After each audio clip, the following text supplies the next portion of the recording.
When you look at the rats are so fat all over. These are the type of rats, when a baby is lying on the bed, they will be eating on the toes of the baby. So the situation there is not only unsafe, it's very much unhealthy.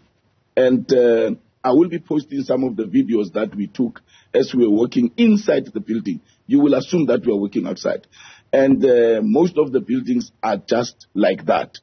Remember, the city cannot provide services to buildings that don't pay services. Yeah. And people are saying that, no, we are dumping because Pick It Up is not providing us dustbins. How can Pick It Up provide criminals with dustbins? You have hijacked a building, you have occupied it illegally, you are not paying for services. So Pick It Up can't service you. Pick It Up must go and service the people that are paying for services. Yeah. So we are trying to renovate these buildings. Some of them will be demolished and rebuilt so that people can stay in safe buildings.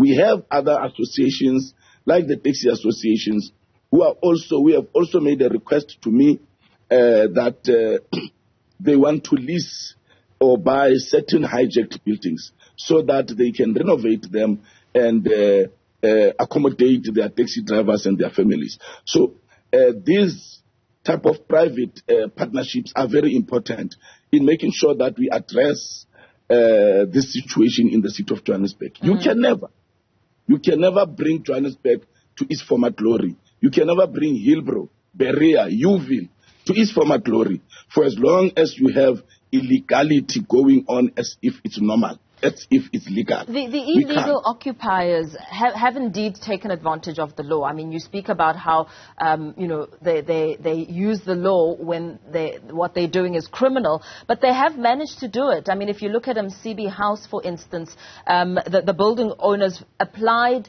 for, filed court papers as soon as 2011, but that application was opposed by the occupiers who requested that the city assist them by providing alternative accommodation. So providing alternative accommodation is going to be really imperative in this process, because that is what the illegal occupiers are then using to say that if you're throwing us out, where do we go? Yes, it's a tricky one. And you ask yourself, where do they get the money for the lawyers to run to the courts, yet they don't want to pay services? And I think that, look, we also cannot ignore the law. However, our legal teams must prepare properly for the courts. And I think the courts must understand that this hijacking of buildings it's a serious cause for concern. And we need to deal with it. Some of the people who have occupied these buildings are South Africans. Some of them are foreigners. And what is even painful, and I was saying to these residents, for me is that there are syndicates who are actually taking rental from these people who are staying in these unsafe buildings. There are serious syndicates that are collecting money from them on a monthly basis. But they are also afraid to come forward when we ask them, give us the numbers, the names of the people that are taking rental from you. So it is a criminal syndicate that is operating these buildings. We cannot go on like this and allow illegality to happen. And I'm happy that the MMCs are committed. In as much as we are committed, the MMCs are committed to making sure that we correct this situation so that we can protect our people. Yeah, and it's a commitment that will need to come with consistency because, of course, you speak about criminal syndicates sometimes being at the forefront. What will stop the syndicate from continuing its operation once you've taken the occupiers out? You could find that in a week's time back where you initially started. What measures are in place to safeguard these buildings once the process has unfolded and you've managed to clean out the buildings? Look, this specific building of Joshko, I understand that a service provider has been appointed. Joshko also went to court and they got eviction orders. There was a service provider appointed. Once these people come out, the service provider then comes in to set up and then a security company is provided.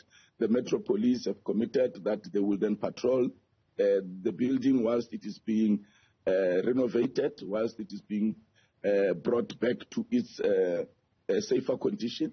So those are the mitigating ways of dealing with it.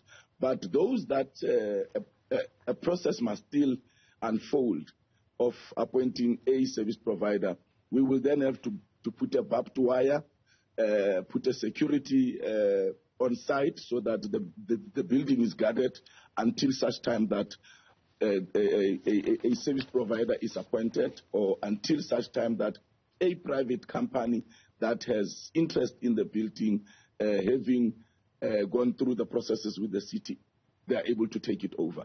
But we are going to put barbed wire once we evict people, and the Metro Police are going to make sure that they patrol this building. One of the other concerns is that these buildings are also drug dens. Drugs are being hidden in these buildings. Drug lords are hiding themselves in these buildings. There is a building that we're informed about in Perea that is a drug den. You can't even go in. You just get shot at. But we are saying nobody can fight government and win. You can't declare war on police. Yeah. We are going to visit that building also, and we are going to make sure that all those drugs are confiscated.